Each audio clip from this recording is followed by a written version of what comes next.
Yes. Last year. That's what we got in the shop. Bring me some to make 226 type. It was supposed to have been done next year. Yes. I don't think that's going to happen. Okay. It wasn't this year. Thank you. Maybe it was this year.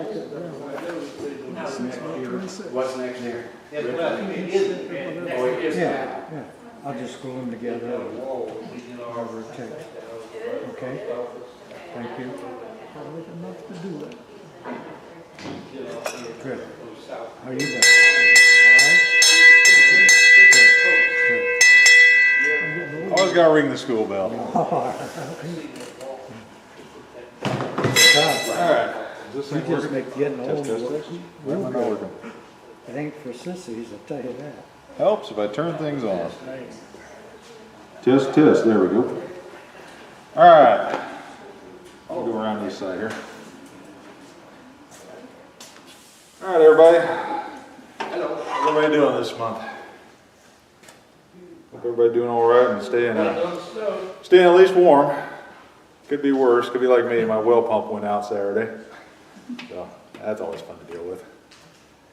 But, Worse if it's 200 feet of water.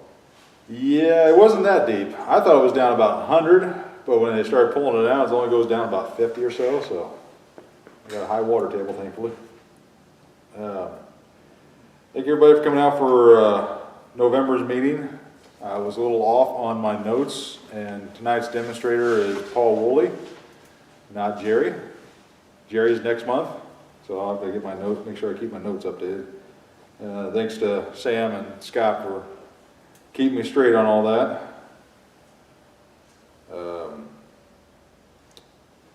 Last month we did Turning Saturday, so we bypassed our meetings since they're right on top of each other for October. That's why I think I heard someone showed up last month here. And Kurt. Kurt, yeah. Sorry about that, Kurt. Yeah, nobody was here. Yeah. It was in an email. Well, what can I say about that? I'm not real good on that. It was good little turning Saturday, I'd say. I think turning Saturday was real nice. It was better than I thought it was going to be. Yeah. Turned out pretty good for being crowded, Yeah. and we had 28 or so people there. Food was good, snacks were good. Food was definitely good. I think I ate way too much. All right. I don't have much on my notes here. Just a couple things. Midwest Pin Turners, they've already opened up registration for 2025. It's going to be up in Hoffman Estates again, April 11th and 12th. They get an early sign-up bonus. The earlier you sign up, the more raffle tickets you get. So as the months go, they start reducing the number of raffle tickets. I think right now, if you start now to December, or now to the end of this month, it's like 6 extra tickets, and then December it's 5, and January 4th, etc. Let's see. Registration also opened up for the 2025 AAW Symposium. It's going to be in St. Paul, Minnesota on June 12th and 15th. That was supposed to open on the 18th, I forgot to check. Yeah, it just popped up in the email today, so I started writing things down. $375 is the early bird price. After April 11th, it jumps up to $425. And then so also Tennessee Association of Woodturners 36th Annual Symposium. Going to be January 31st and February 1st down in Franklin, Tennessee. Till the 31st, it's going to be $195. And then after the 31st, it jumps to $210. And if you just walk up to the door, it's $250. There's a couple of interesting little things showing up on the Turners AEW site for coming up pretty quick. They're going to have a presentation on wood turning holiday snowmen, and then another one for wood turning holiday gnomes. And then the snowmen's on November 23rd. The gnomes are on November 30th. Then December 10th, there's going to be a Live with Lyle, digging into hollow form turning. So the 2 Novembers are in the afternoon, 2 to 5 p.m., and then the one with Lyle is 7 to 9:30 p.m. Lyle Jameson.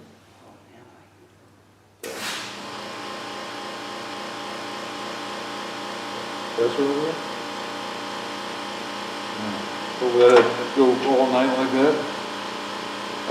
Don't have much anything else. Anybody got any notes or anything to bring up? Any new news? Jerry? Membership list. I'll be getting out a new list pretty shortly, excluding people that didn't pay this year. So it knocks it down quite a bit. So I'll be getting that out to Scott County Crowbar at least, so that we're not sending emails to all those other people. Yeah. Especially Scott, I think you had some pretty old ones in there. I've got, yeah, I was just going through the list just now, and it's about a half dozen or so that probably needs to come off.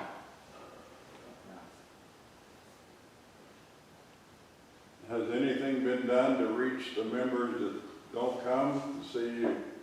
No, other than the emails, and no response on those, not even take me off the list.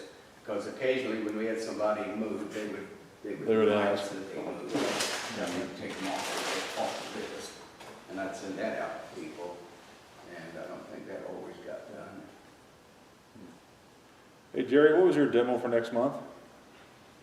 Trees and tops, Trees and tops? Christmas tree ornaments and tops.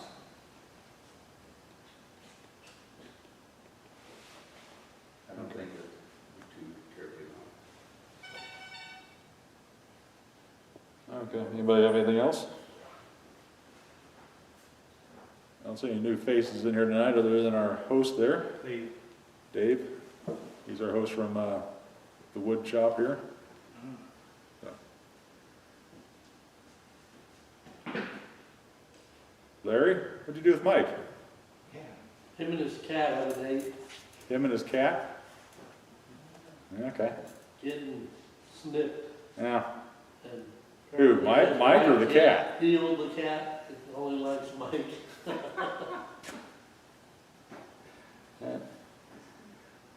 Anyone have anything else? Nothing new. We got a lot of raffle items brought in tonight. Thank you everybody for that. It must have been the spring-like weather, so everybody started spring cleaning their shops.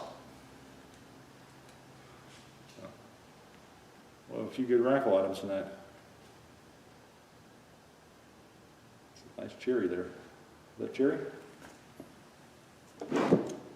Looks like it. Cherry. It's cherry? Yeah. Well, if nobody has anything else, we'll go ahead and do a show and tell, unless you want to do... We can do financials. All right. Let me do one thing here. All right.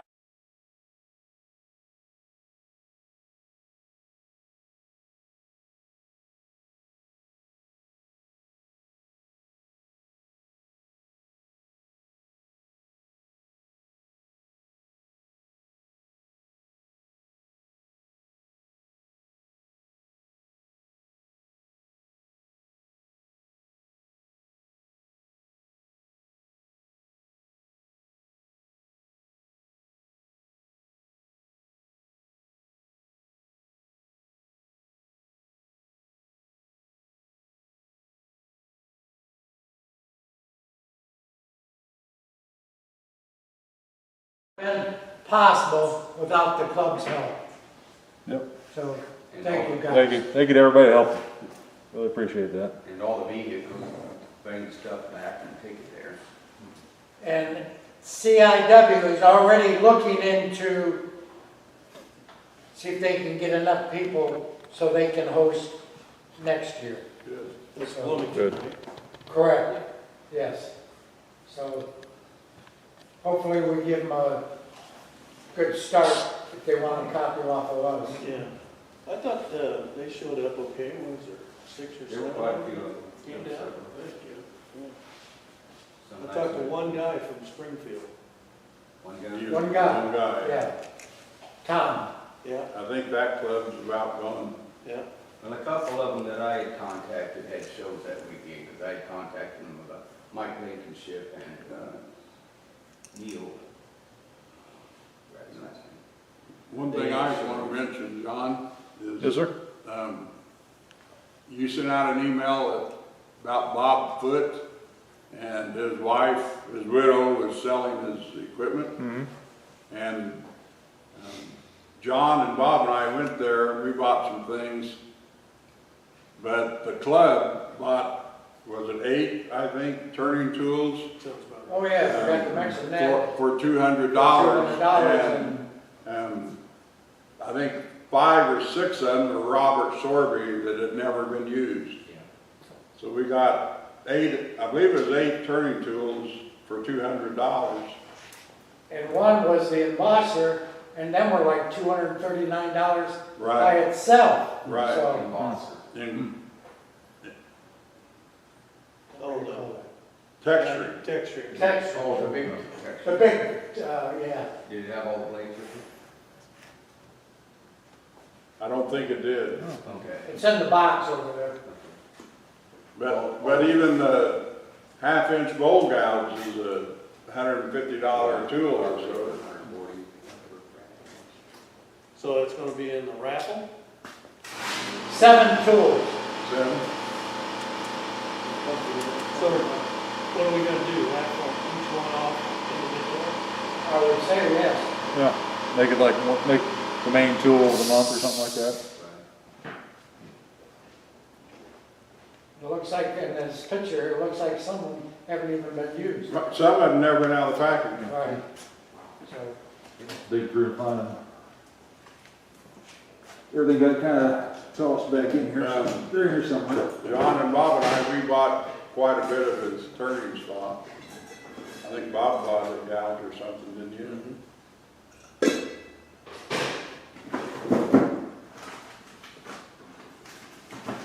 There's quite a bit. Gouges and everything. Ah, here it is. This is the one you're talking about? The texturing tool. Yeah. That's the one, the embosser or whatever. Texturing tool. Some of them still had the price tag on them. I think it just has only the one blade in there. I don't feel any others in there, so I don't know if they're in another box in there. I'll have to look around for it. I don't think there was. Don't think so? Yeah. well, the other thing I had here is, Kurt made it to the meeting tonight, and Kurt won the $100 for,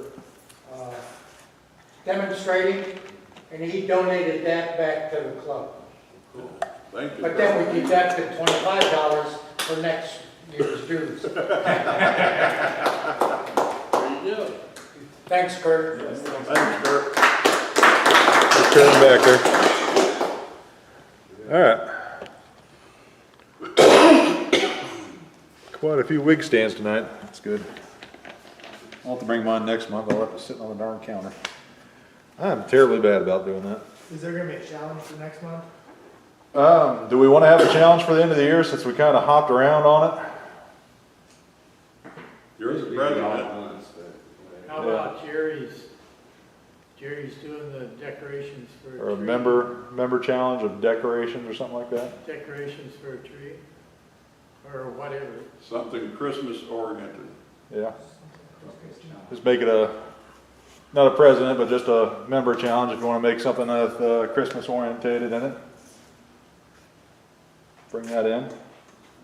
Christmas, holiday, whatever holiday you go with. Time to get busy. Yeah. So I can make it Christmas cookie. Can we just bring in a Yule log and just, You gave it away. You gave what I was going to bring. Raffle bowl. I second that, Sam. Yeah. If you bring in Christmas cookies, bring enough for everybody. Well, I'll have to tell you, my wife and I, we make about, I don't know, 60 dozen cookies every day. Wow. That's a lot. We made them lunch. Better make it 62 this year. 62? She said we're gonna slow down, but she's been saying that for years and she doesn't. We can buy a 50-pound bag of flour. But we've been doing it long enough, I've got my own stainless steel bowl for the KitchenAid now. I'll make one on hers. If you need, for the wig stands, if you need twine and, I'll find the scissors here, but there's a whole bunch down in here for the cards. If you want to get some, we got some cards in one of the boxes. I think it's over there in that one. But, Yeah, this is a different agenda item, but Sam's report related to what happens when one of us dies and what kind of consultation we could get from the club. I mean, my family wouldn't have just a clue as to what to do with my tools. Right. Lit your will. And I wonder if it would make sense to have some kind of a committee that would assist people, our families, when one of our woodturners dies, either helping set prices or to sell it or whatever else. I would really appreciate to be able to say, Contact. my family, contact. Oh, yeah. yeah. And I had a friend pass away a year and a half ago, and there was a lot of work for his wife, you know, and Bob, him and John helped as well, but helping her get rid of everything was a lot of work and a lot of stress relief off of her. Well, we could even make it, well, I haven't thought this through at all, but I'm thinking, gee, I'd be willing to say if there was a committee would assist with my family, that the club would get half the profits of whatever happened, or something like that. So it would make up for all the extra work that someone in the club would have to do. Committee idea I kind of like. I don't know about all the money-wise. And Yeah, that seems kind of vulturish, to be honest. You could do it, and I'd be willing to serve on that committee. You could do it that the widow or widower could, you know, if they were willing to make a donation to the club. Yeah. Yeah, if it's a You know, donation rather than say, because, you know, some widow or widowers wouldn't depend on that money, and others would say, this is going to help me survive. Yeah. Whereas if they would do it for a donation. Yeah.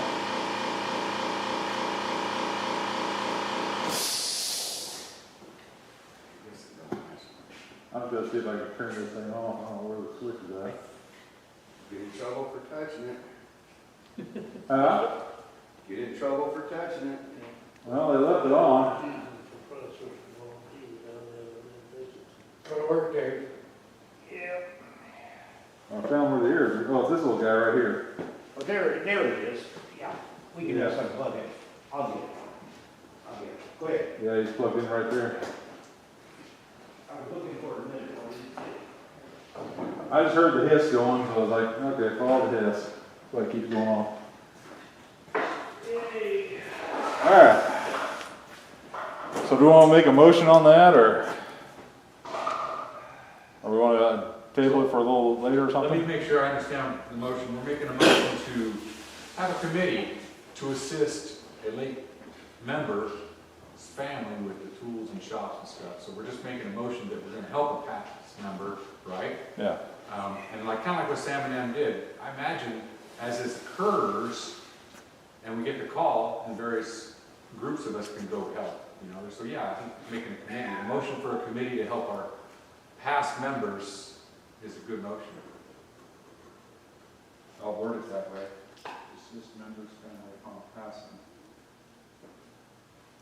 So who made that motion? I asked if there was a motion for it. I think Chuck made it. Yeah, I'll make the motion. Chuck made the I'll motion. second it. Alright. Do we have a show of hands for yes? Alright, anyone against? All right. Guess we'll get a committee going then, and like Sam. Sam's the chairperson.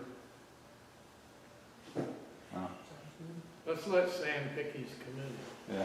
How's that? Whoever would want to help. Yeah. And I imagine it would be geographical too, you know, people in that area would be more Yeah. able to help than others. Yeah, you could have first dibs on anything there then. I don't. If you'd see my shop, you'd say Sam don't need first dibs. Oh, okay. Where would you put Yeah. it? That's the kind of thing I worry about, because I know I leave everything to my sister in my will, and I know she wouldn't have an idea of what to do, especially with all the tools. She has a rough idea growing up around it, but My two sons would jump on anything I have and take it, so, yeah. if they have a place to put it. But Yeah. anyway, Biggest one I worry about is like pistols and things like that. well, I have that too. Yeah. Our guest had a great suggestion. I just that he suggested, won't talk 'cause he no, it's says okay. he's- What I was saying was you could just have a card made up to give to people to stick in their file with their wills in case of passing, contact such and such. That'd take care of getting the initial contact done. Good. Yep, that's a good idea. Let's see about maybe making a card or something like that, if you want to put that in the notes, Scott. That we can give out to everybody here, and they can contact the general number, or, We'll contact John Lambert. yeah. Put, yeah, the president at the time, or something like that, and, Right. Oh, you want to avoid that? huh? Well, I might not always be president, I'll probably always be here setting up all the cameras and everything, but. Moving on. Yeah, moving on. Anybody have anything else to bring up? I got a few items for sale up here on this table, if you guys interested. Yeah, which items are for sale, and which one do you have for raffle going there? Dollars for sale. On the wood, on the taller table are for sale. Alright. Also, there, if anybody's interested in this, Jerry brought it back, he thought it might fit his. It's a 18-inch diameter by 60-inch, 1 micron for, oh, my brain just went. I think it was a grizzly. I think No, it's, dust collector. Oh, it's a bag. Yeah. Yeah, 1 micron bag. 18 inches is kind of narrow. I don't know if anybody has any to fit it, if you want it.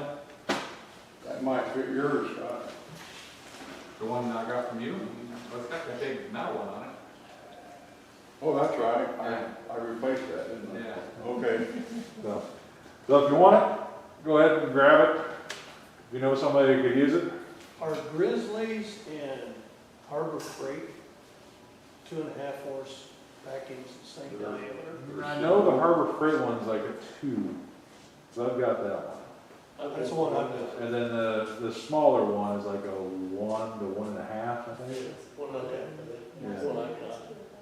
I suppose you could cinch it up if you had a fan. Right. Yeah. It was just. I have no idea what the diameter is on it, but otherwise I'd probably use it on mine. 20 inches. Huh? Yeah. Yeah. That's what I did.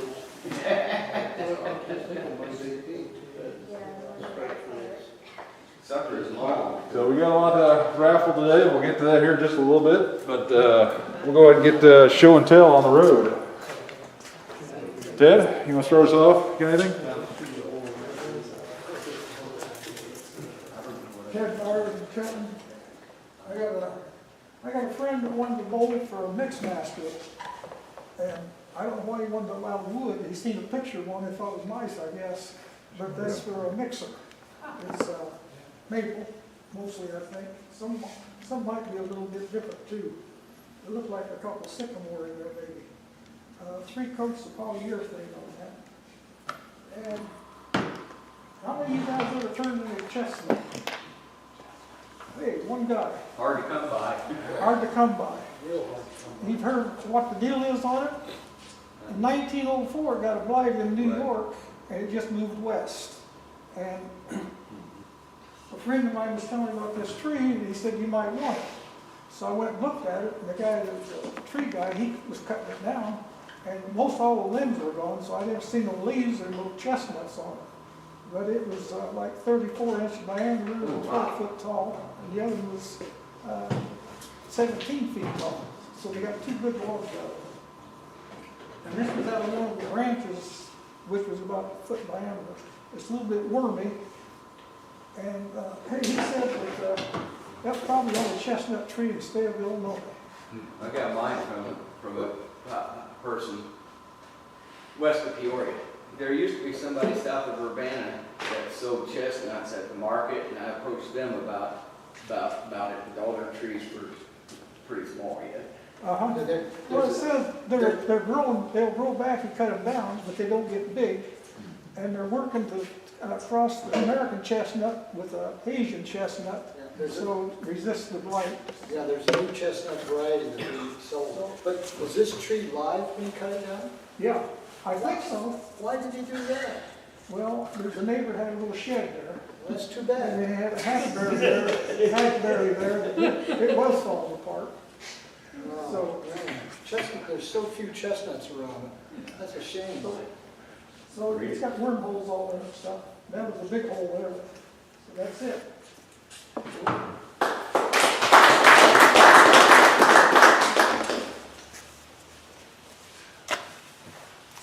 Oh, Dwight's next. Right?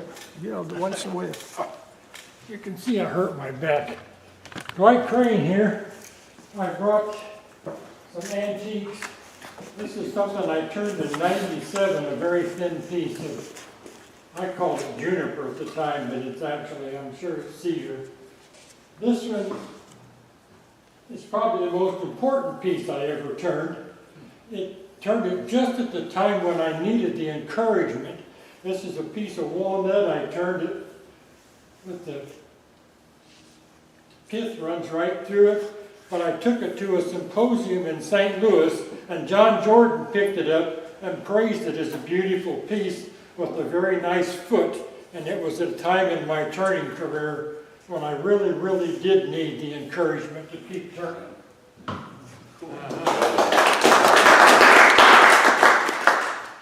Jordan has passed away. Did it really? Yeah. Year or so ago. Really? Bowling.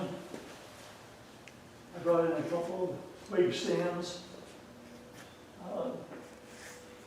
When you turn them out of, this is a pine, I think it was southern pine. You get some strange coloring that is not really good looking, but I think it'll still work. It's, I thought when I saw how straight the grain was and I get nice straight lines, I thought that'd be nice, but it's not very pretty. Not pretty, but it's functional. That's Yeah, what counts. it'll work. And it's for long-haired wigs. And this one, got piece of ash in it, sycamore on top, and one at the bottom is maple. So it's taking advantage of some of my scrap wood. I thought it came out pretty good. Now, one of the things I run into is the diameter of the base. And I know that says, well, 6 inch. What's wrong with 5.5? You know, or 5, as long as they're stable. Because my tooling is such that I can't grab 6. It just turns out that that's 5.5 I can get, okay. And the other piece I brought in is a piece of myrtle wood from Oregon that I've had for almost 50 years. Got it in 1975, and then just in my shop, and myrtle wood has really nice grain in it. And so just a little 2-inch thick piece that I had, so down to, so I'm working with scraps that I had left that I moved and things like that. Got rid of my chainsaw, so I can't go out and get new wood very well unless I pay for it somewhere. So I'm just using up stuff that I took with me when I moved. So. But I like it.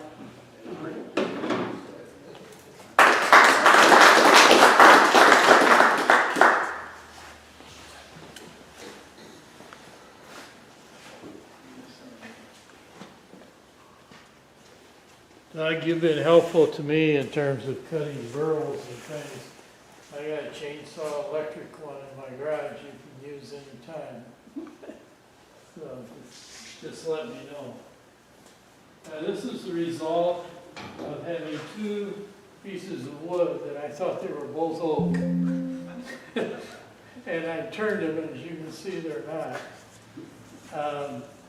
And after I got the bowl turned, I thought, oh my gosh, that's not oak. And I really don't know what it is. Bradford pear. Is it Bradford pear? Oh, it may have been something I got from you, actually. In any case, so I ended up turning the top with oak. And I'd seen some of these on the internet. They were pretty cool, so it's kind of fun, except they seem strange to me because they're two different kinds of wood. But on the other hand, other people looked at it and said, hey, you've got two kinds of wood, that's really neat. So anyway, it's what you like, I guess. Someone here did these beer bottles. Who did them? Was it Crowchar? Yeah, well, anyway, I got the idea from you, and now my partner says, oh no, you're not going to put a beer cap on that. You got to drill that out so it can be a bud vase. So I guess it's going to become a bud vase. I haven't got it finished yet, but she insists that it's going to be a bud vase, so it probably is. But it's kind of fun to take. What kind of wood? I don't have any idea. Looks like Walter made it. Oh, it must be maple. Spalding. Yeah. Pretty soft maple. Yeah. Silver maple. And this is one that came from Doug. And Doug, you already cut the other half of this one. You probably recognize the wood. That's another Bradford pear? Yeah, Bradford. I'm pretty sure it's Bradford. Yeah. But you had the other half of it. When you gave me that half, you said, I just turned this bowl with it and showed it to me. So, What is it? Bradford pear. And this one is one I've never liked. And I had this is walnut, and I had bark all the way around it. And I sort of set it off on the side, and I dropped it, and it broke off some of it, so I took it all off, and now I like it better. So I don't, even though I don't have the bark on it anymore. But, It's live edge instead of, it's natural edge instead of live edge. instead of live edge, yeah. Anyway, that's it.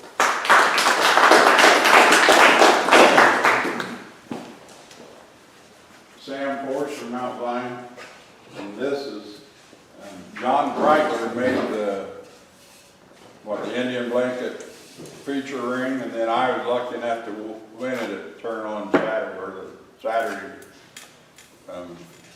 get together. So I made a bowl out of it. And my wife was asking me, what are you going to price that as? And I don't know. What would be a good price for that? I'd give it to my best friend that I ride with to the meeting. Oh. Bob? Hell yes, didn't he? Bob, would you like that, dude?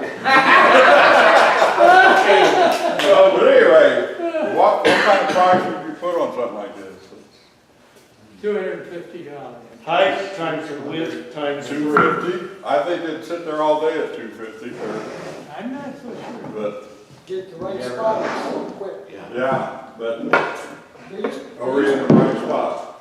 there used to be a turner that come with a lot of segmented turning. Terry Reeves? Yeah. Yeah. He'd take those things down to like New Mexico and they'd go like. Right. Yeah. So, Take it down to St. James in Louisville, but that easily. I told her I thought $75 and we'd be lucky if we got that. Yeah. So, but anyway, that's that, and then John Chrysler, he's sick, so he couldn't come tonight, but he's made these 11-week stands here. And I really like these. He's made them, you know, with the square spindle and then burned on them. Square peg around. And my wife and I, we took 15-week stands to the Decatur Cancer Care, and 2 weeks ago, and then last week we took 18. Well, we started out with 20 to Sarah Bush Lincoln in Mattoon, but I left one at home and then one fell in the parking lot and got dinged on it, so we ended up just giving them 18. So, but anyway, that's what I have.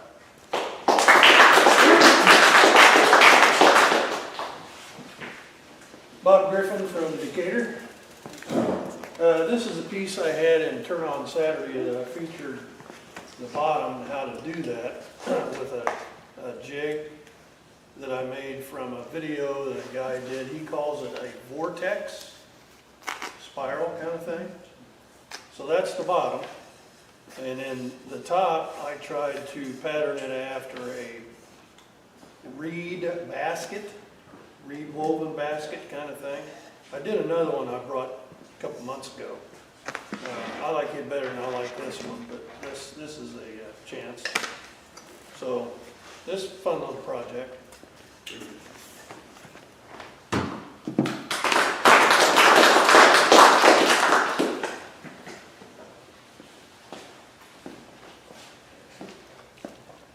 Roger Cookson from Decatur.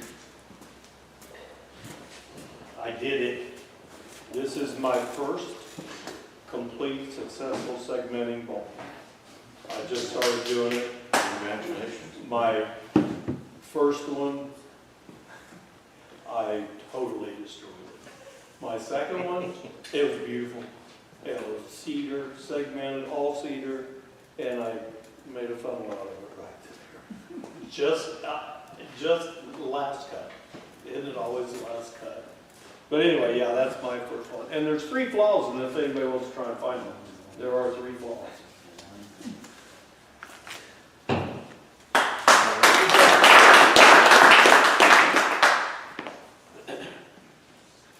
All right, Cody Jones from Urbana. So all 3 pieces that I have are yew. This one is not a stump. This was a log that I found on the side of the road. And yews are usually like small landscaping bushes, but they can come in tree form. At least here, like in Europe, there's a lot more trees, but they're not as common. But the log, if you take a cross section of it, it's got a bunch of bumps, and so it can make for a really cool natural edge there. So just made a bowl out of it. The foot, I ended up charring just because it had a few like marks in it that weren't coming out very well. It was wet when I turned it, and so rather than messing with it more, I ended up just charring it to give a little separation. I don't know if I'm thrilled with it or not, but I'll probably leave it. But the overall shape, and especially like the wobbles, I like. I think it's pretty cool. So I've still got some more of these logs. That one of the tough things is like planning out where it's going to be, like cutting the log so that you don't have, a branch that was coming out, or where the guys that cut down the tree had chainsaw marks. So planning out and having like unbroken, wobbles that go all the way down, that can be kind of difficult, but it's also a fun challenge of like figuring out what that's going to look like. How does it turn? Yew turns really well. It's a hard wood, and it turns nice and dense. Real dense. Yeah, so it turns nicely. Yeah.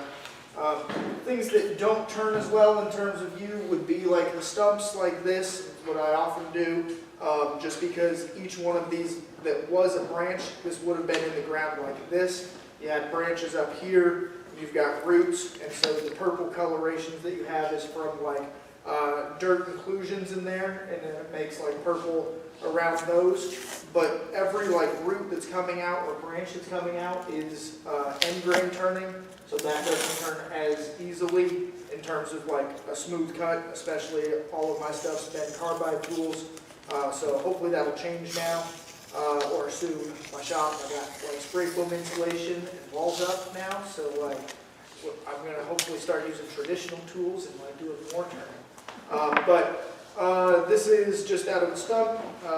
It's not hollow at the bottom, but it's just for dried flowers. I like the shape, it's good. Do you have to clean that pretty seriously before you turn it? I do, yeah. I take like an awl or pick and chip out as much of the dirt and stuff because that's all still just in there. And then after that, take a pressure washer, try and get more of it. Wild brush it, maybe? You could, I mean, whatever technique works the best for you. I've tried just pressure washing all the way, but like it takes so long and sometimes there's like chunks of dirt that it's easier to pick it out first. And then even when you do that, there's dirt actually inside of there too, and rocks and stuff that you'll find, so you won't get it all, and it will dull your chainsaw blades and your tools. So you just, that's Sharpen. yeah, you just sharpen them again. You just know that's gonna happen. And then last one, I got a tiny little hollow form here. I've liked doing some like small little bud vases, but I wanted to try an actual hollow form with kind of the natural edge on the side and with the holes, you know, in the style I like doing. And so this was fun to do a little tiny piece there. I'm happy with the shape and it's got a hole in the side, so that's good. There's your challenge for next month for ornament. I mean, exactly. Just put a little hook on it and we're good to go. So, yep, so that's what we got.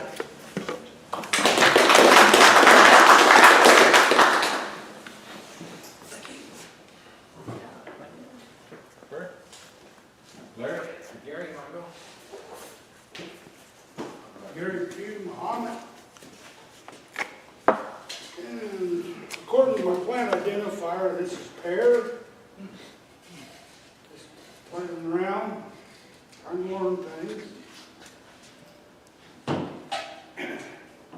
And hackberry. There's a piece of it that somebody's going to get tonight, I hope. And black walnut. And can I show non-wood? I've been making these. That's wood. That's wood. Okay. I like making things. I always did all my life. So I looked at all these. I can do that. So I don't know what kind of metal I bought. It ain't what I thought it was. It eats drill bits. And good luck trying to tap it. It's hard, huh? Oh, man. Yeah. It's got to be tool steel of some sort. Yeah. Where'd you get it? I got it off of the internet. eBay, Amazon, something, I don't know. But I ordered it by the size. It said stainless, but there's no way. I've dealt with a lot of that. And then that's aluminum bar stock. I just wanted to see if it'd hold up. And so far, I've used it quite a bit, and it's holding up. So that's good for me.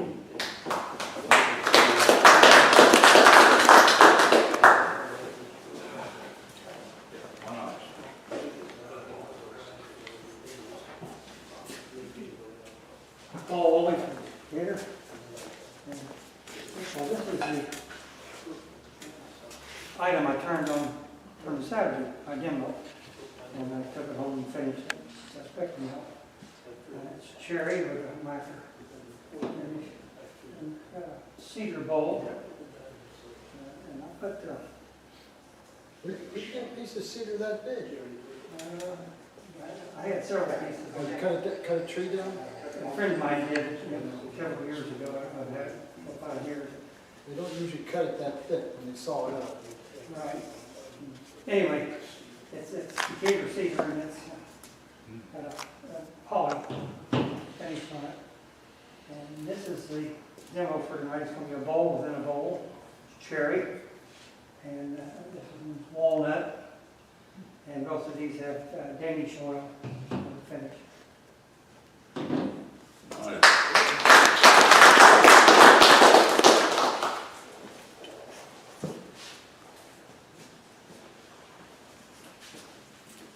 Scott from Warrensburg. I'm doing some spindle work lately, taking a break from bowls. And so a friend of mine gave me a piece of birch that his father cut down in 1984. So he had this branch, it was about 6.5 inches in diameter, tapered all the way down to about 4.5, about 9 feet long, had it up in the garage. 40 years went by, and he runs into me and he says, "Hey Scott, can you do something with that?" I got it, and I looked at it for a while. I made a bowl for him, and he really liked the bowl. It's a nice little snack bowl, live edge. But with the rest of the branch, I decided to see if I can do something like that, and so I did. I'm pretty pleased with it. It's still in its first dry fit. It's a soft wood. I've never worked with paper bark birch before, so I would classify this as very soft, and with it being so old and spalting, even softer. But that's it right there. I had. What did you use as a duplicator, or did you do it by No, eye, or? I created a drawing and made one, and then made the others as close as I could to try to match it. And so that's kind of where my skill building right now is trying to get as close as I can to the duplication of that. And then, It'll hurt when you sit down on it. well, yeah, those will get trimmed off. Or you won't slide off. We'll slide off. Maybe I can turn them into a back row or something. But yeah, I'm going to try to make a few more through the winter time, some walnut ones and things like that. But birch. Three-legged stool never wobbles. Cool. Dave Rizonis. I have a segmented wick stand, which would be 552. And I delivered 19 of them to the Cancer Center in Peoria. And I got 8 more at home. Can't keep up.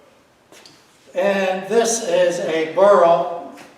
I got a call from my sister-in-law. She says, "We know somebody who's got some burls. Are you interested?" Yes. So I go over there. I cut about, they're nothing real big. Maybe the biggest one's about that big. I've got about 6 of them. And about 6 weeks ago, my sister-in-law calls me. She says, "Hey, remember that burl you got?" Yes. "Well, the people you got it from, they would like to know if you would turn them something out of the burls that they had." So here's one of them. I just finished this. There was no way to hold the back here. So I put this on a set of cold jaws, and on the cold jaws, I had to cut the bolts with some washers to hold this in, and then I was able to core that out. Wow. So, Yeah. Good thing. and the thing about it is, when I first started it up, it twisted like that, and it locked it in place. I said, "Boo-boo," and away I went. So, You planned that, didn't you? yeah, and they get to finish it themselves, so That's nice. that's it. Thank you.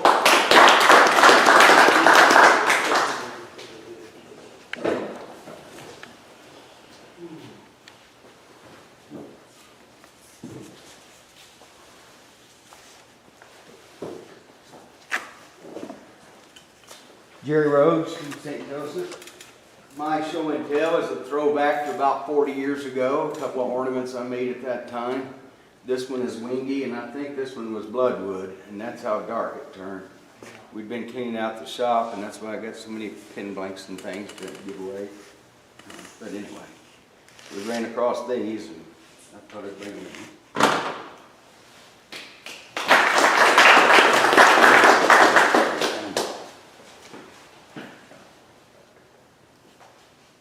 Kurt? None? Larry? No? All right. We'll go ahead and do some drawing here. One item on this table over here. First red ticket, 813.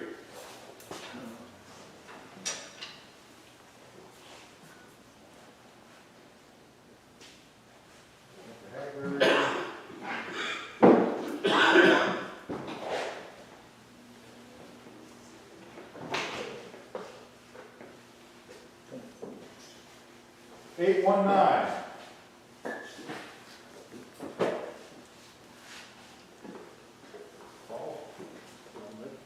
This one, yeah. All right. 812.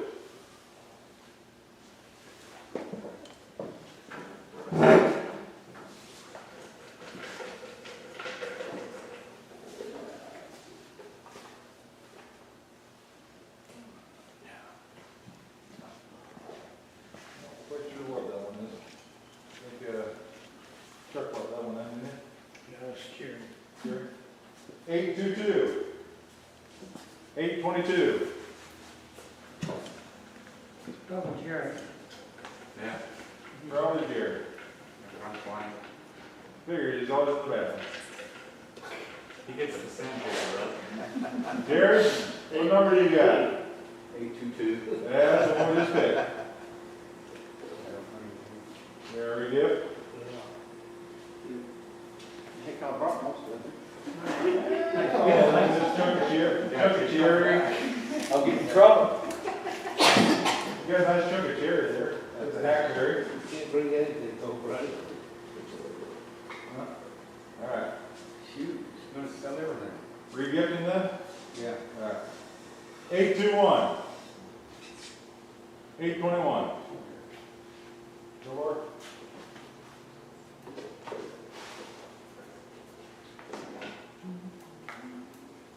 All right. 816. Fresh cherry would be nice.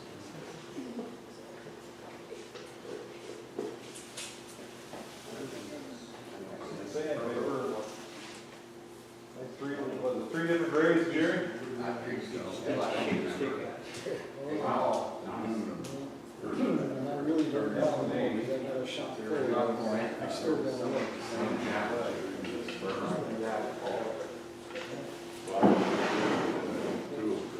All right.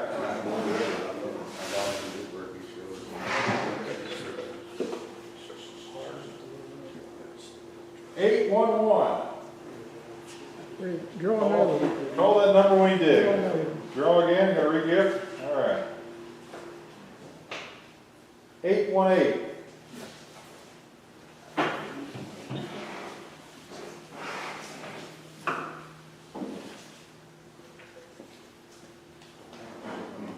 Take both of them, one.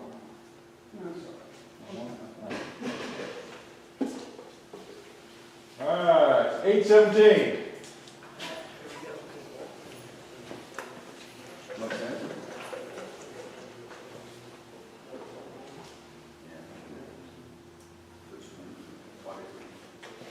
815.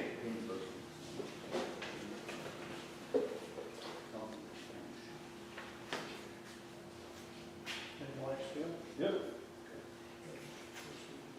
820. Nope. All right. And then 814. One page. Nick Walker might have had something on their website about them. Got a couple weeks from Sam, I've been looking at them for a long time, now I got three of them. All right, we'll go ahead and take a break for a little bit. We'll get the ramp lines going here. I went ahead and threw in this texturing tool, Sorby texturing tool tonight. So that'll be the tool for the evening. And we got some more of the DeWalt cases, cherry, Chuck brought in a couple aprons. And Just so you guys know, I got this at Home Depot. You can pick these up for $13. They're on sale right now, usually $26. Just for your information. I got a couple of them that have clear take off. never did get pictures. Yeah, I've been waiting around to get on that project.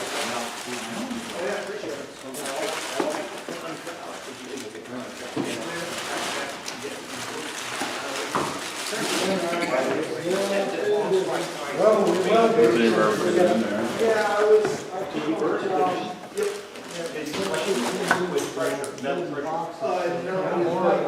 no. Oh, okay. If you're turning something, you put a piece of metal, you can actually burn, you know, with metal. Yeah. Big difference grain.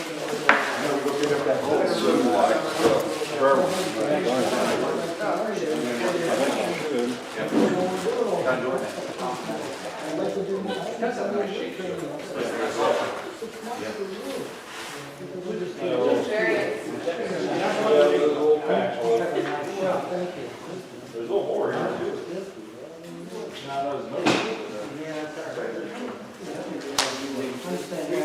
CA blue, the whole, wood or something?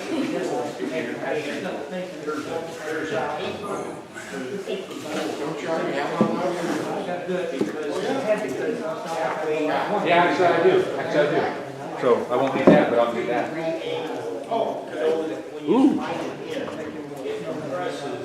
Nice. You would look lovely in that. I've got one similar to this. Yeah. Yeah, it's got a mesh pouch across the front. Huh. Yeah, up at Duluth. Nice.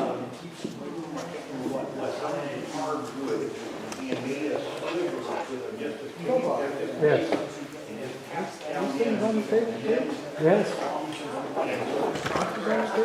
Yes. Yeah, it is kind of nice. The one I got. You look good in that. Yeah, handles.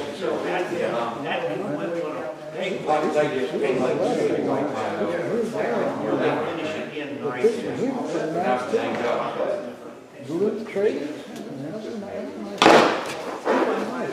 You gotta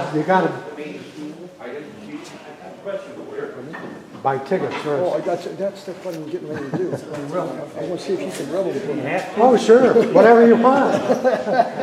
Oh, did you get the tickets out already? Yeah, Okay. they were in a hurry to buy. Yeah. With the green orientation, Let's see if there's more. I was going to slice it there. For the pencils? And then I was. Where are the pockets on the inside? So the sawdust don't get in? This is the outside and this is the inside. That's so the sawdust don't But get the in top, there. oh, okay, yeah, that's a good idea. I didn't think about that. Yeah, see if it fits. Well, I'm sure it does. I'll make it fit. People in our club has a tool, has a, maybe a 2 degree. Oh, yeah, that'd be okay. Okay. 'Cause I'm always getting shit in my pocket. There you go. Looks like it's got your name all over it. Yeah. First I gotta get a ticket. This, Have you started Oh, selling? man. that- Yeah, he's selling them now. He's ready to go. Yeah. but you know what? There's, if you ever use this stuff that swells the grain, chair rocks. Whenever I repair chairs, I use a product called chair which basically and swells it. Same thing in cabin. Like maybe 5% swell. And so it locks.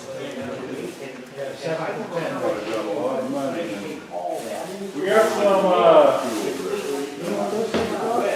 seashells. If anybody likes some seashells, Jerry brought some in, they're up for grabs. We'll make, opinion on what's out of them. Yeah. Not up on brand name. But this, I'm gonna look for that. Yeah, thank you. And I do not use. Jerry found seashells, that's a seashell, that's a range made of. Well, know what? This is where the ring goes. Because these end grains, that stuff soaks in really well in that end grain and then. Yeah. Sure. How's that? Warrensburg? No, it's a Let's see if I brand can new. find that real quick. That's probably. Yeah. Yeah, we definitely need to go back.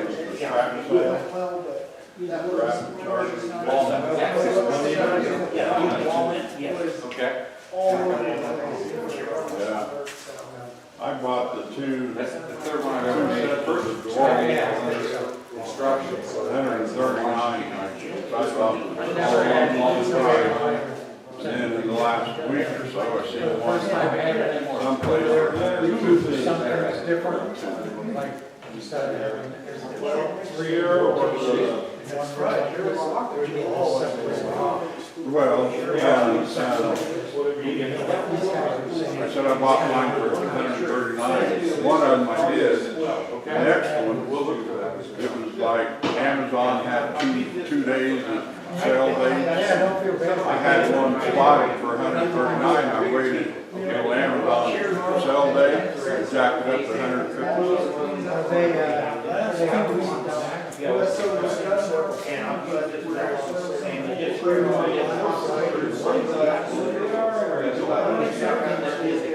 Yeah, they are.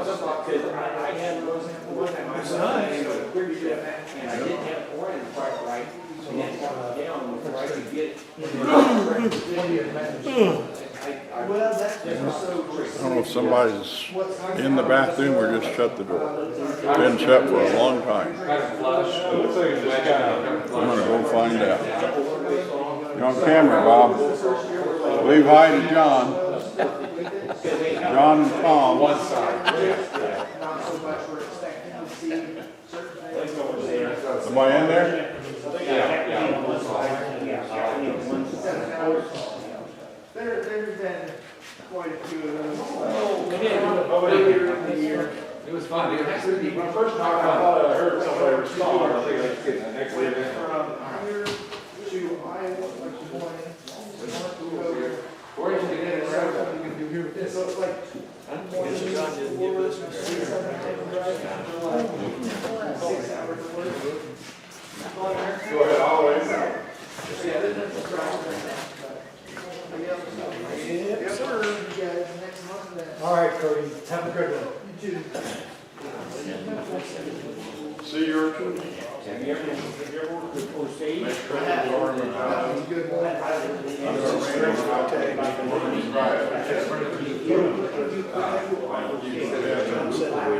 Okay. It's really, that's why I. Here's the, There they are, Dad.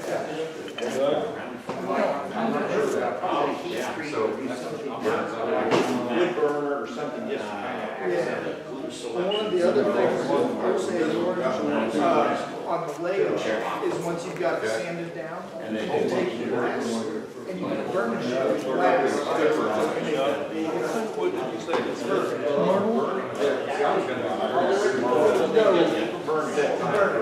No change in color, just because it'll take the wood that's already in there, and it just like, it's, the first time I heard a guy tweeting about it, and I was pulling my leg, and I tried it, and it works, it's awesome.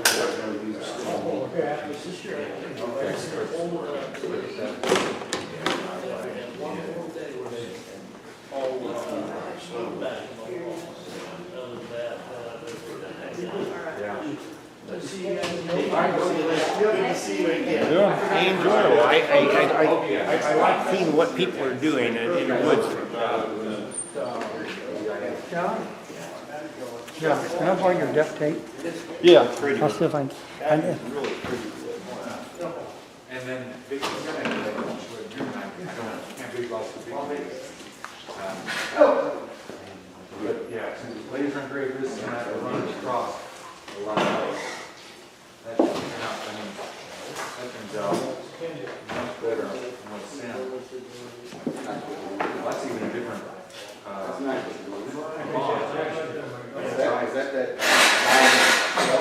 yeah. So, what do you think about that? Okay. You doing okay? Not enough air? Well, I guess yeah. I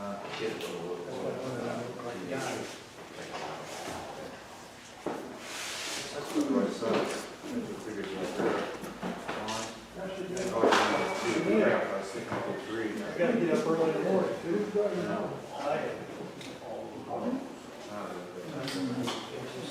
This is going to be, we're watching how he does this. First, the set.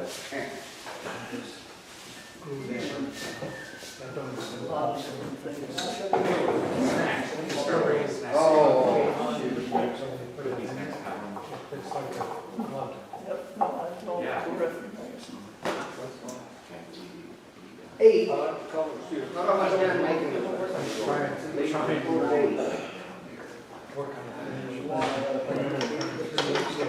They're still in the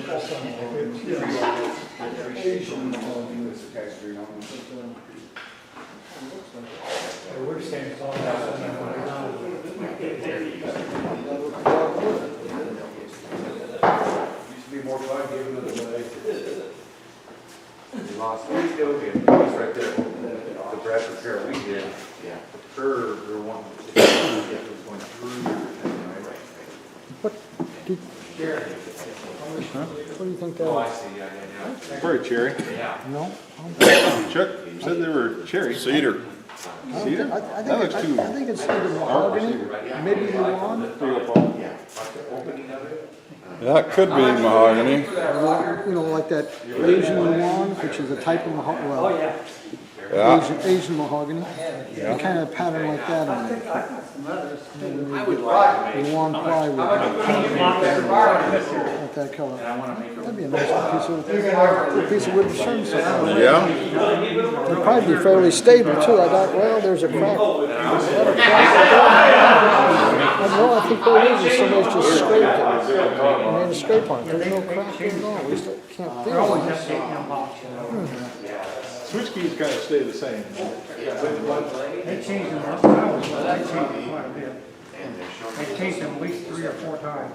From the old brass ones, when I started, they had the old brass ones. That key fit. I might pay 150 with Then they went to great big head. Oh, yeah. Round. that might be. With all. It had a different key, and I got some of those switch keys, but very loud. Yeah,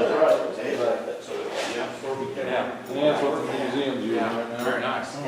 That's the brass slot. Yeah, the old style. Yeah, those are the antiques now. What's all the game boxes? I got rid of a lot of my, I don't know what. Says extreme. I got some switch keys. I found the bell out there in one of the trains one day, so I was kind of pulled it on. Down what? So I found the bell out there with the train one day. Okay. One, I think it says, a brass one like that says NW. It says what? NW. And the board.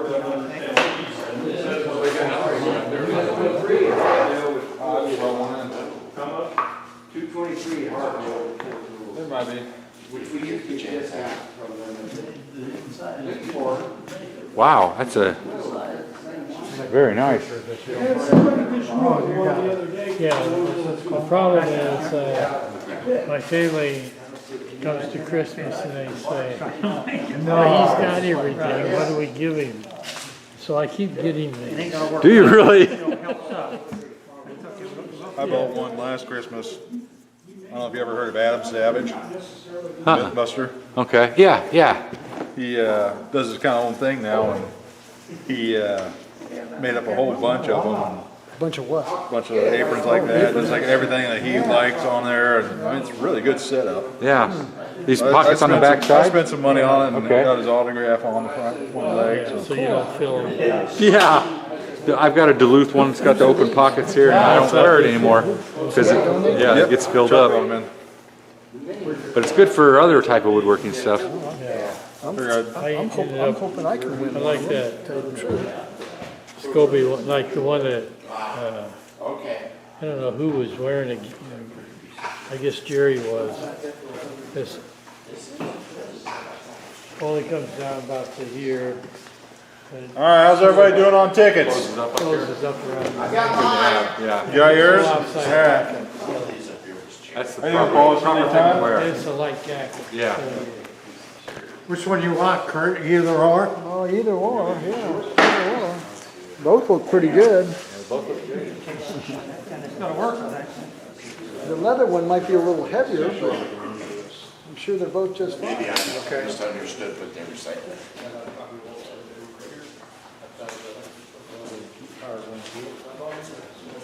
Could he set it on that shelf? You know, that's gonna vibrate too much and get oil underneath that whole thing. Here, let's roll this over.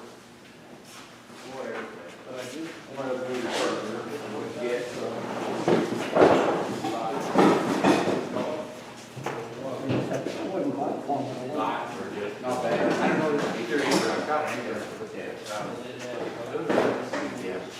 Do you have a vacuum, Chuck? No, I wish I did. Do you have one? No. Well, I was talking to the guy in the map that says, he said that's all he uses. Oh, yeah? Oh, okay. No, I'd love to have one. Yeah, I got it. Especially one that quiet.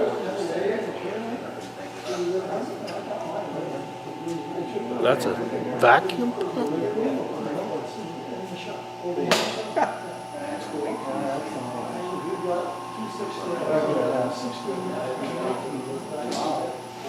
Wow. I never heard one that quiet. All right. Everybody get your tickets out. You didn't hear earlier.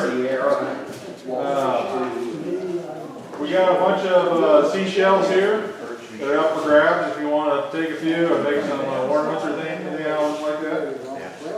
Grab those. Jerry, what do you want to do with this watch kit? Give it away. Give it away? Told me not to bring it home. If anybody's interested in a watch repair kit, Jerry brought this in. I don't know what he was doing with it. Repairing watches, maybe? I don't know either. I can buy a new watch for like $2. Yeah. Cheaper than buying the watch, huh? Yeah. All right. From my junk to yours. Thank you, Jerry.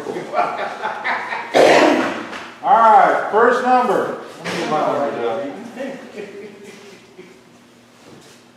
All right, first number up. We got number 775. You don't have to buy it. I want my money back.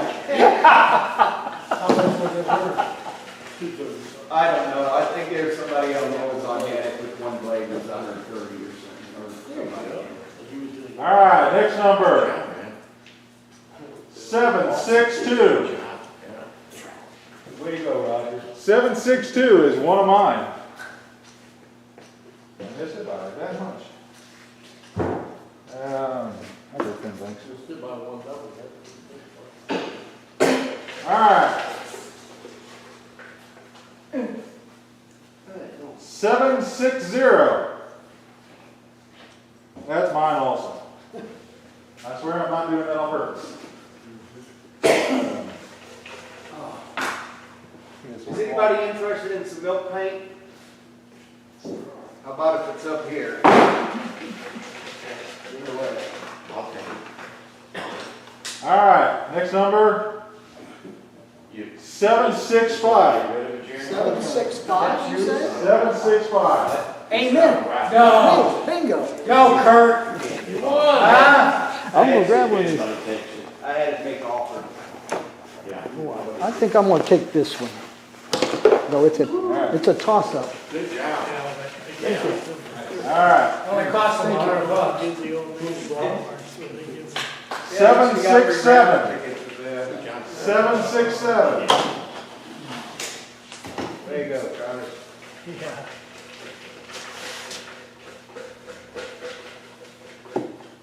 I guess I'll take that.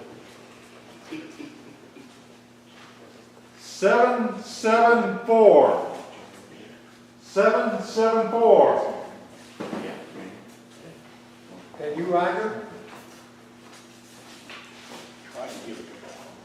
Roger's a hot one tonight. So far, oh, we got one left. Yeah, that's the same way with me. I got two right off We the can bat. get some more. What is that? It's a tumbler. Rabble, I got. Travel mode. There you go. Good job, man. Yeah, I guess All right. 757.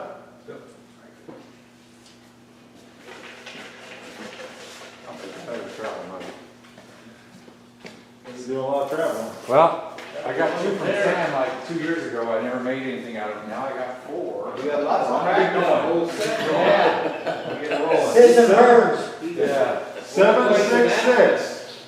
766. 4 of them now. Roger?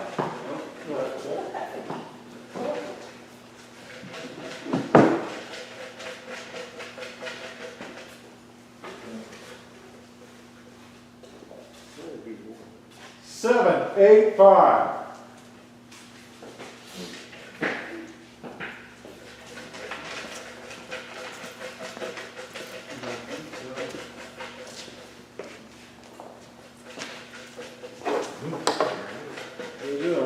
All right. 7, 8, 9. Why was 6 afraid of 7? Because 7, 8, 9. Oh.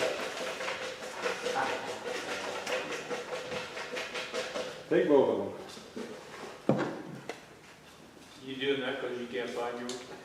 No, I know exactly where they're at. I got mine of them hanging there. All right, 7, 9, 0. No. No? Are you giving this stuff away too? I told everybody they could have it. Here. Oh, you got it?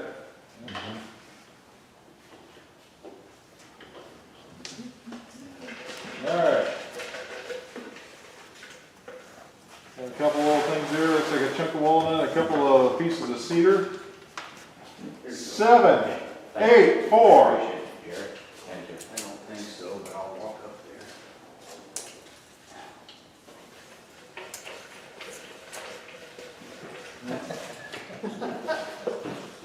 If I draw your number again, you gotta pick it up. 7, 7, 2. 7, 7, 2. You got a pass on? All right. Yeah. We got 2 passes now, so the next number's got to take them. 7, 6, 9. Nobody's in bed. I'll pass. Yeah. All right. Last one gets whatever's left up here. 7, 7, 3. Yay! $5 Where did it go? $5 well spent. Who's picking up your silver? All right. Hang on, Just a reminder, we got the seashells, School pouch. school pouch, if you want it, Multiple. and Finley, we'll put those back in for. I'll take a couple of those seashells for John Crichton.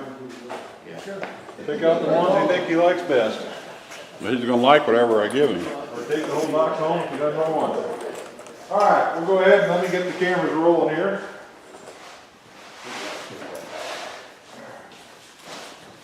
Make sure this guy's aimed right. Hey, Sam. Just go ahead and take them all, and I'll give my granddaughter what you don't want. Oh, they're yours? No, he said to take them all. Yeah, take them if nobody wants any others, go ahead and. So you can take all you want, and if you don't want them all, then I'll give them my granddaughter. I hadn't thought about it before, but a person could crush those up and use them for it anyway. Yeah. Do Well, what? if you crush them up, believe it or not, if you crush them up real fine, you can use them with soap and then pumice out of it. Well, And it really I've doesn't got have some full stuff on the shelf and when we bring it in, to give it back. Been that long since I used it.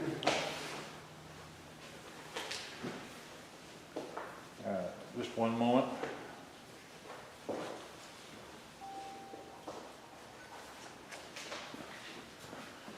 All right, let me spin this one around. All right.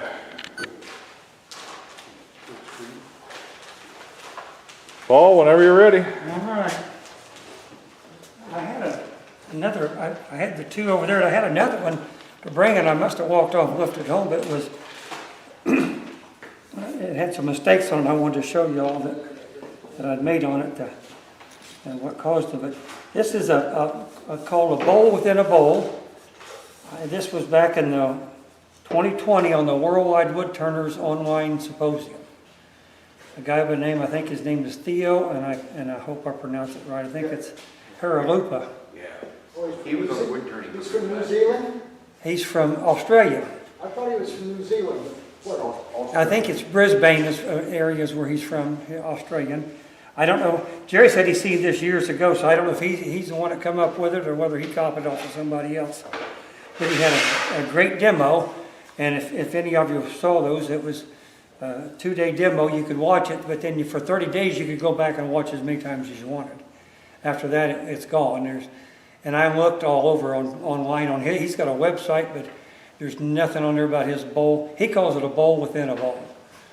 And I couldn't find anything, and I looked for a year or two, and I made one probably within a few months to a year when I saw this in 2020. And the first thing they said is, we want to see a demo. And I told Scott, I said, Scott, I'll do a demo. And I kept putting it off and putting it off and putting it off. So since 2020, here I am, and I'm finally getting to it. But I didn't turn one till about a week ago, and I thought, I got to turn another one to know how I'm doing, because I done forgot most of what I learned on the first one, I think. But so the first one I turned, I did make some mistakes, and I said I was going to bring it, and I wish I had it, but I can tell you what they were as I go in here to maybe help you. But the thing that he showed, I don't know if any of you ever done the shadow with turning the sphere. If you ever seen that or not? I tried finding that video, and I can't, it's not out there. This is what it is a board you use. It's just and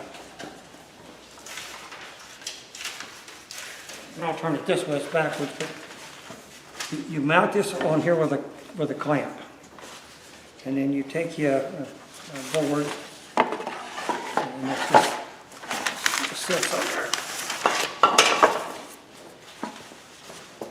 And then this don't move. It's got to be in the same spot. And then you take the paper out, put your blank piece of paper, and what you do on that is when you're turning, say this is mounted on a chuck, you would mark your shadow. I'm doing this backwards, so you would mark your point on here on the paper.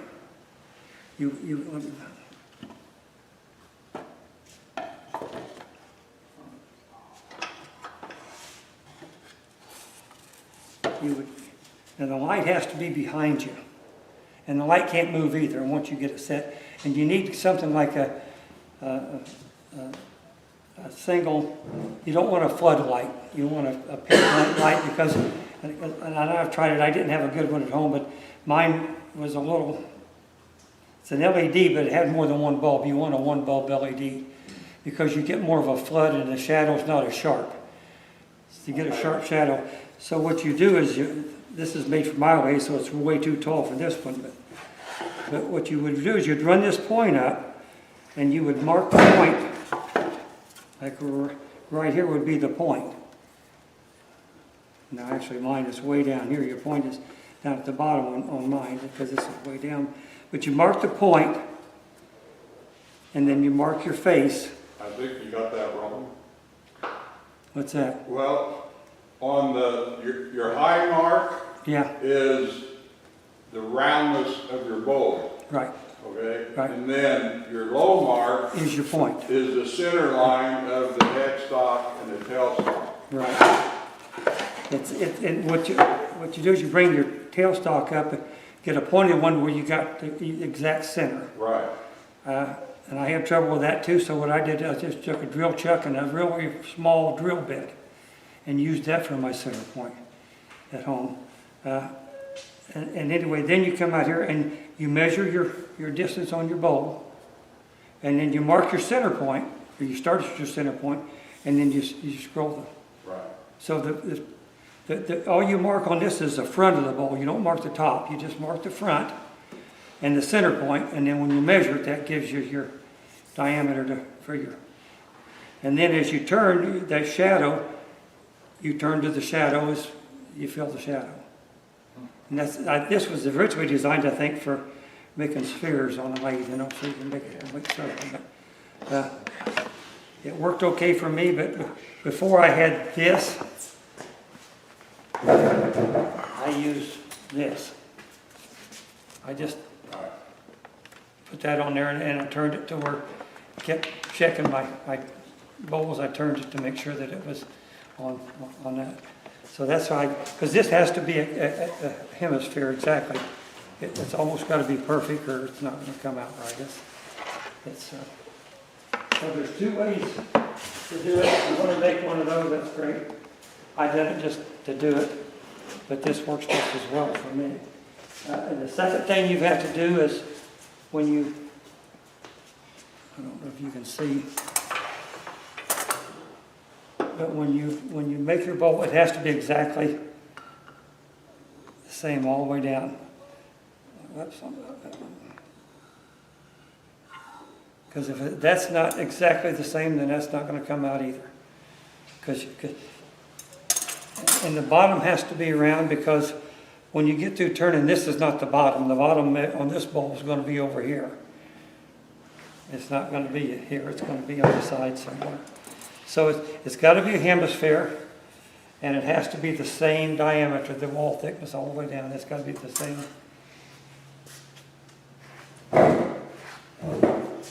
I use a vacuum chuck, but we're going to do something a little bit different tonight too. I want to do. And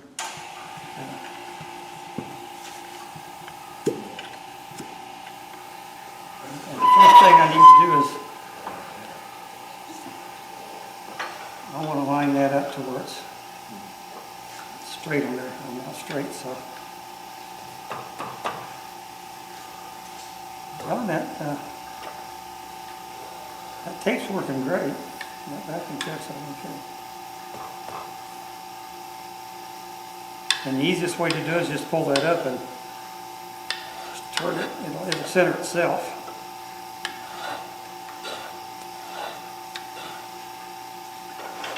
Now also, and this is where it's hard because if it isn't perfect, this isn't going to be around.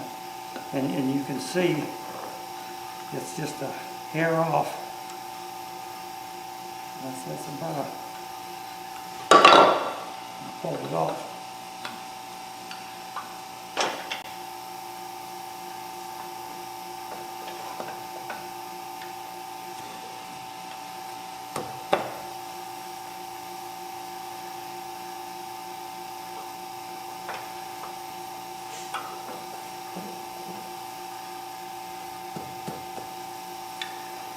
Should have already done this, but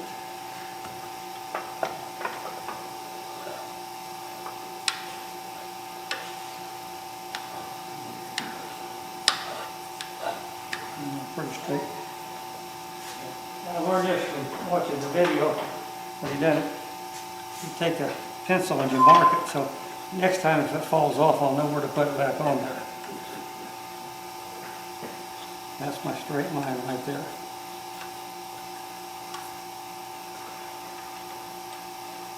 And I'm going to check this again now. I may be off a 32nd. If you remember, if I'm off a 32nd here, I'm off a 16th on total. So it gets a little bit off. And that's the bowl that I was going to bring was off a little bit, but there's ways you can straighten that up. But the first mistake I made on the one I was going to bring, I'll show you that when I turn this, I went straight in. And you can't. The bowl was curved. You got to make this cut curved. And what happened was, I'm not sure which I'd have brought it. This was this wide, but when I got over to the low part, since it went straight in, it was wider. So it was, like I said, that was the first one I'd done for a few years. I'd forgotten that. The second thing, we got to figure out how much offset. Now this size bowl, I usually go about a ½ inch or something. So I need to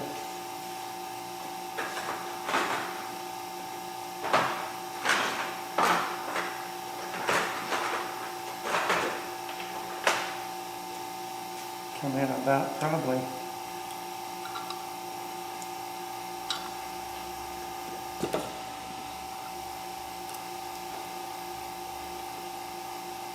pretty close to a ½ inch right there.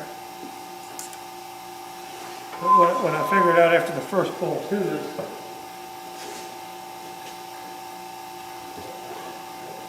bring it in from the car. But I put a square on it because when I tilt it this way, if I'm not careful, I can also maybe tilt it that way. And that's, the first cut is not going to make a big deal, I don't think, on it. I put a square on it, and that way I know I'm straight up and down. So I got my ½ inch here. The next thing I want to do is I want to come back and I want to mark it this way because there's a good chance it's going to move.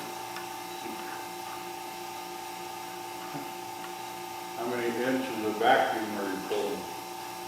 It's not up to near what it should be right now, but I'm only got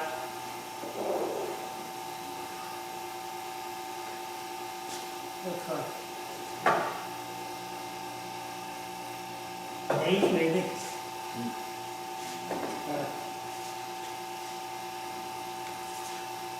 So since I like you guys a whole lot, we're gonna do this too.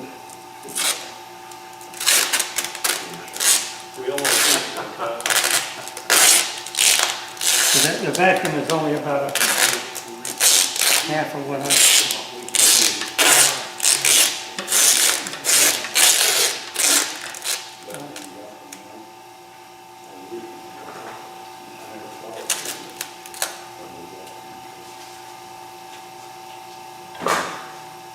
now, since I really like you guys, I don't do this at home, but tonight I'm going to do this. I'm going to bring the tailstock up. Because I don't want it.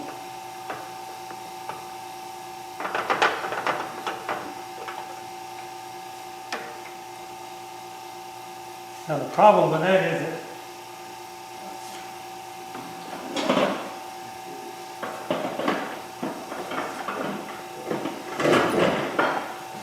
the tailstock's in the way, because usually I will turn, and I'm still going to try to do that, turn it this direction.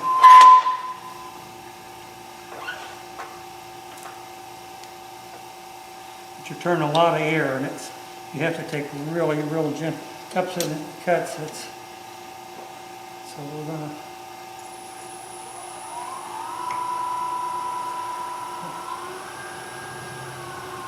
I don't want any vibration. You want it, I'm about 580, just under 600. I want to check my lines again too to make sure that is. May not want to, I want to leave that line probably when I turn it.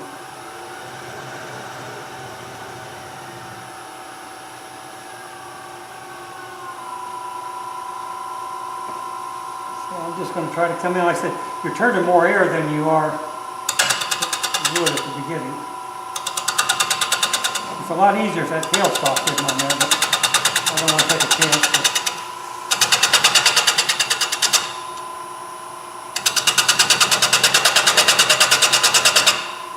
Now they have, about a year or so ago, or 2 years ago, I'm not sure, they come out with, on YouTube, on how to do this, but they do theirs completely different. They go in the first cut when it's straight in. Instead of tilting it first, where Theo tilted his half, and I like that a lot better.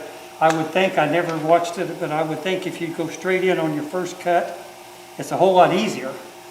But I'm afraid you're going to lose a lot more of your depth of your bowl. You're going to, because when you turn it, you're going to lose half. You're going to lose twice as much on your depth of the bowl. So.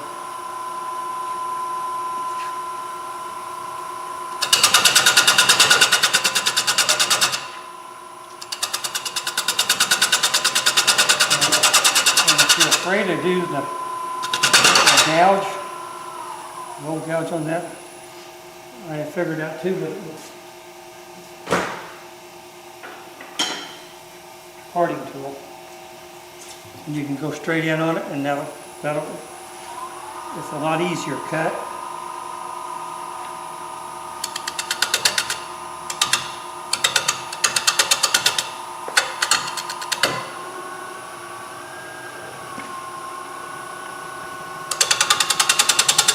now I got a curve as I go in.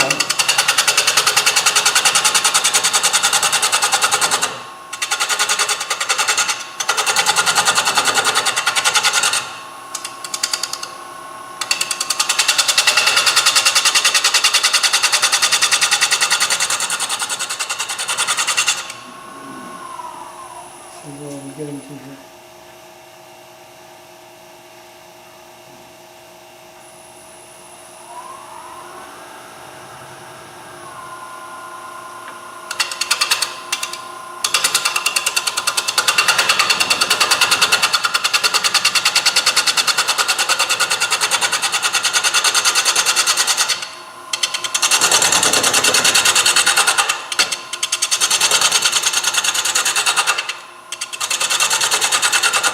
It'd be a whole lot easier if that tailstock wasn't there.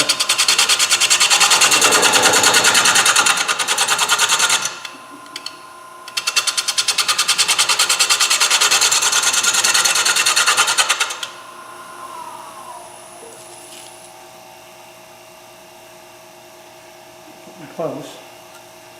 I think I'm okay on my width here. Looks like I might have.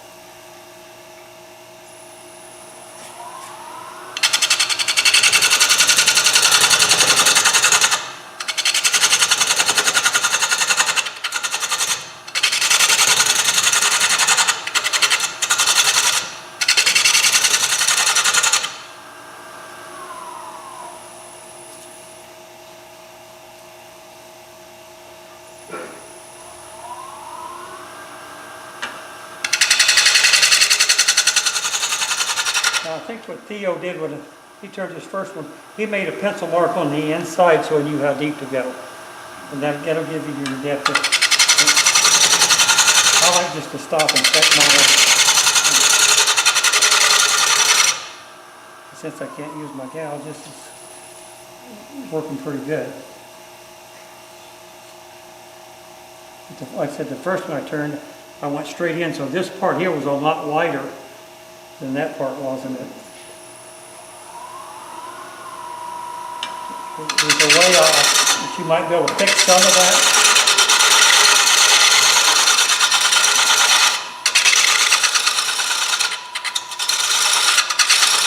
This isn't the conventional way you're supposed to turn, but it works.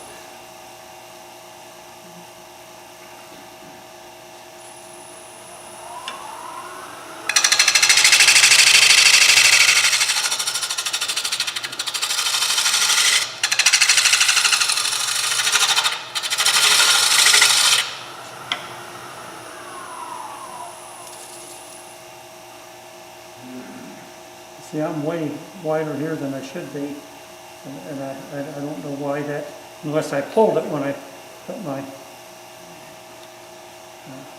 tailstock up there. Let's see.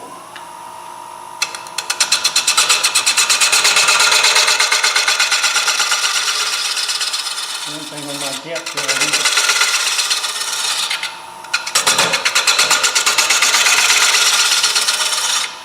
I think that'll help it some. Yeah.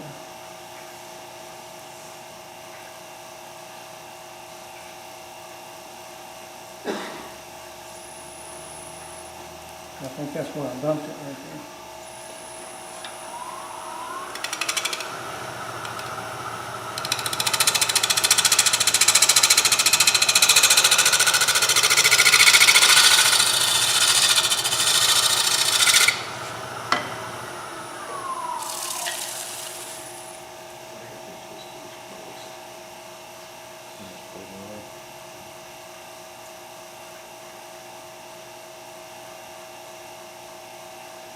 It is off-centered, if you can see it.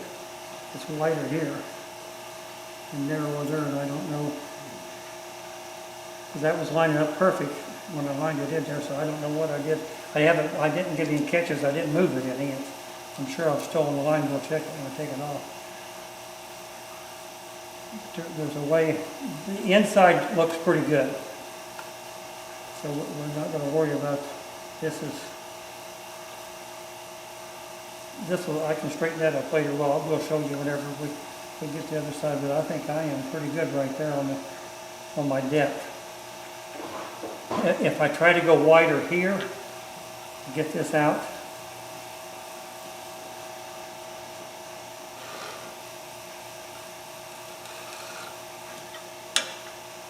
See what it's gonna look like here. I think that's the problem, isn't it? Don't that look like that's gonna come out?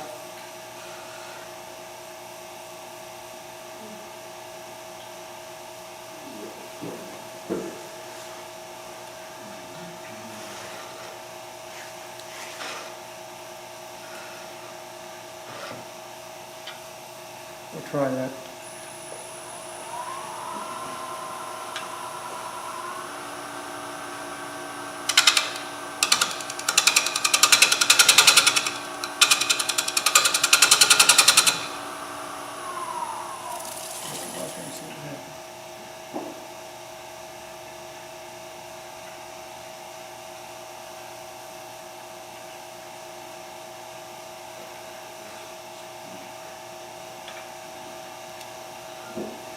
I think I'm good, except for right in here. I said, I think I can straighten that out later. I think I'm gonna quit on that.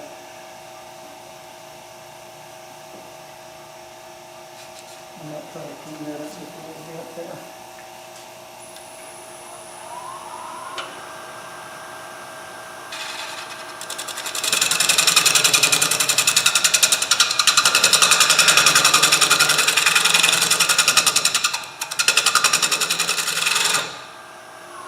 Hard to turn when you got that tailstock in the way.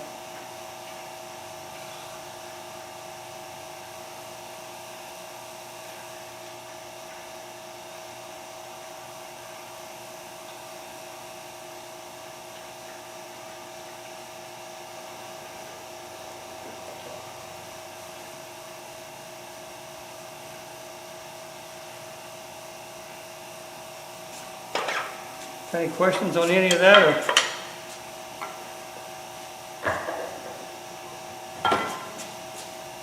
I want to check this one here. I don't know why that got. Well, it sure seems. Yeah, see how far off that is? That's 1/8 of an inch there. And when I had it on there before I tightened it up, it was perfect. It wasn't. It was a 32nd off, so I don't know what happened. That got moved there or what, but that's where I'm off on this.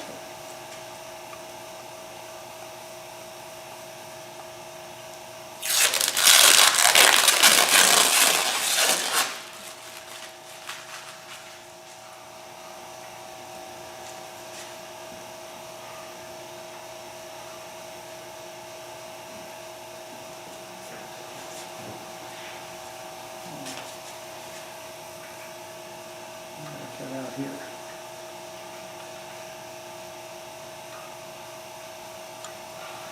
Yeah, it's moving on that now. This is the high side on this one, so this is going to be the high side on this part. So now I'm confused.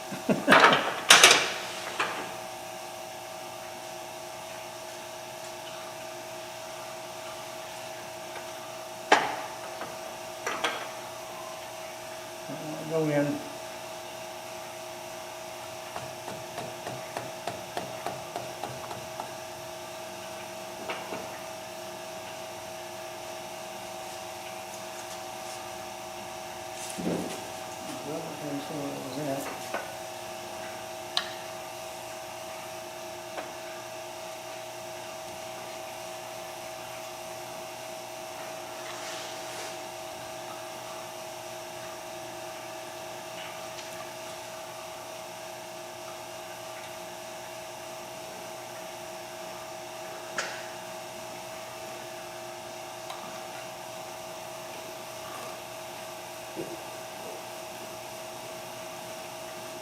Pretty close, I think, to where I want to be.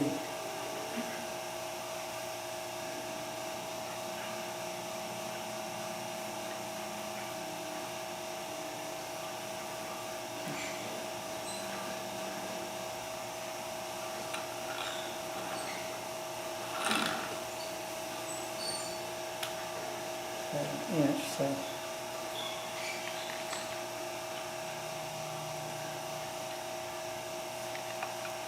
That's gonna give me an inch. If I'm flush here, and I'm an inch in here, and I should be about an inch, and this is about an inch, a little under an inch, so I should be pretty close.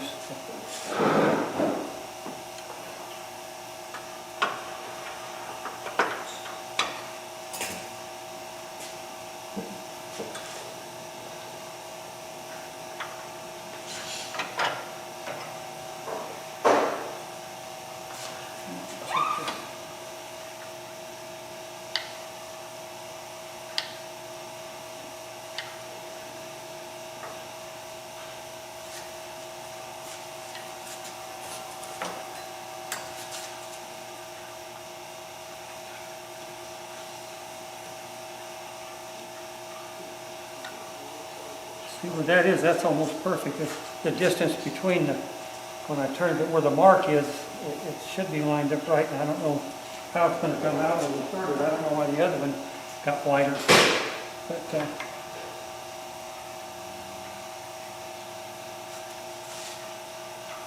let's see. I'm gonna mark, first of all, I'm gonna mark this.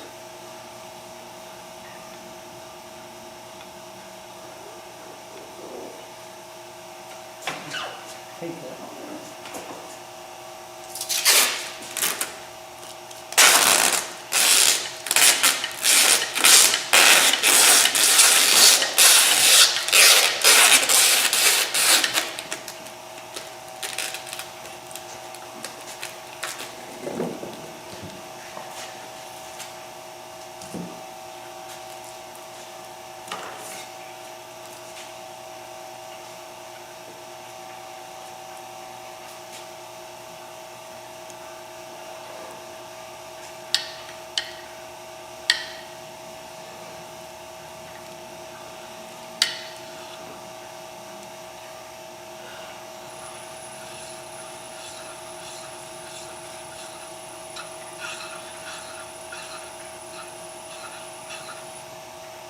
Moving much. Of course, now I'm going to take out the outside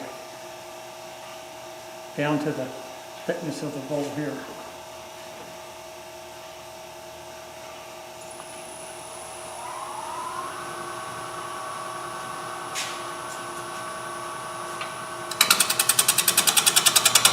Again, it's taking a lot of air.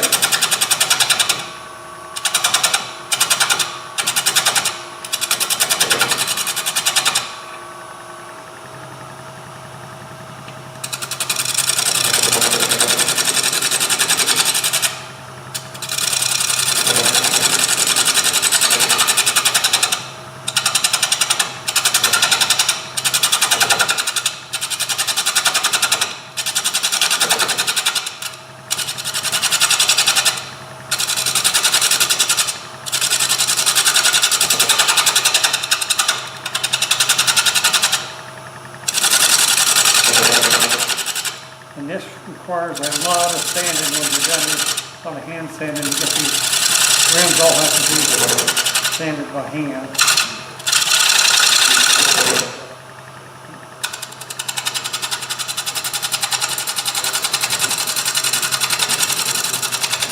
And again, that has to curve in.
close, and you get to a certain point here, and I think I'm about there, where I'm better off now taking a chisel or saw and sawing that off, and then finishing it by hand.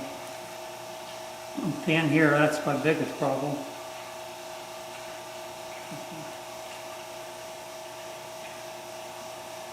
When I twisted it somehow or another, when I got it mounted in there, I didn't get it mounted square, I guess. Because now then the outside is turning, I think, pretty square.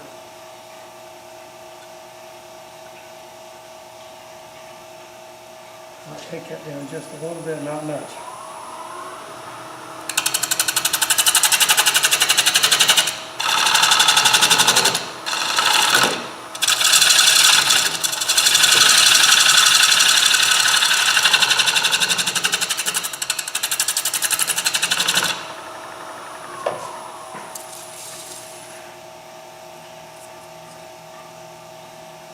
I think the thickness here and the thickness there is about the same. The only bad spot I have, I think, I'm thin there.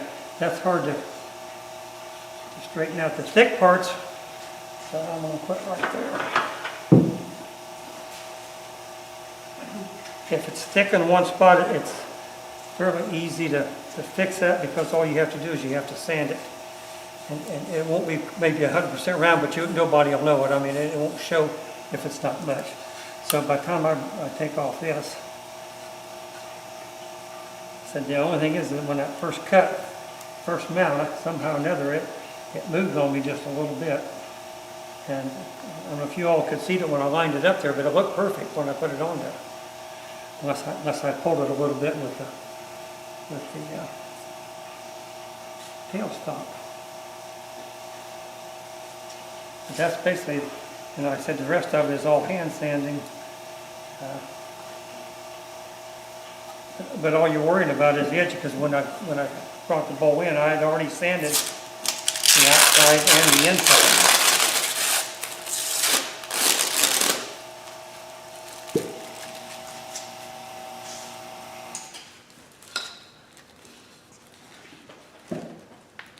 And then you reverse it, and then you flatten off your bottom. I'm not going to do that because I may want to, it really looks really well except for that couple there. John, if you want to pass that around. And I'm sorry, I can't tell you what happened, but I think I pulled it with a tailstock when I tightened it up. And it pulled it just a little bit off center.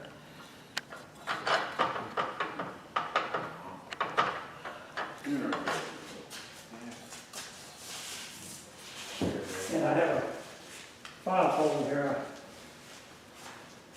When I use these, I put them back in here, and I keep different sizes. That way I don't have to make one every time. So I've got my sizes in there. Y'all have any questions?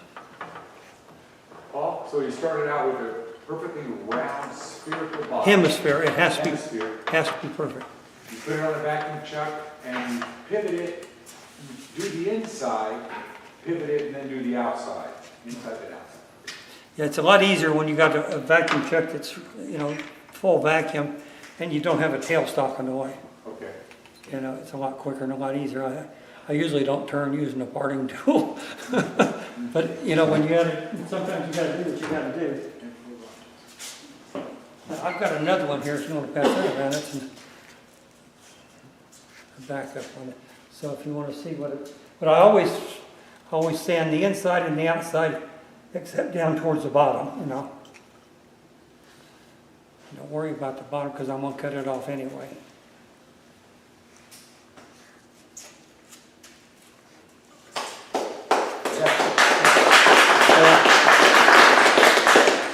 It didn't turn out as good as I would like to, but it's, you got the idea.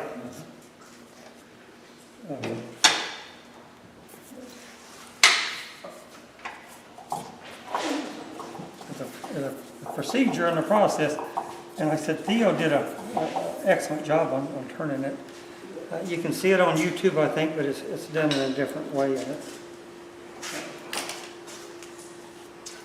I think this works best for me. All right. Thank you, Paul. Yes. So thank you, Paul. Oh, you're welcome. You're welcome.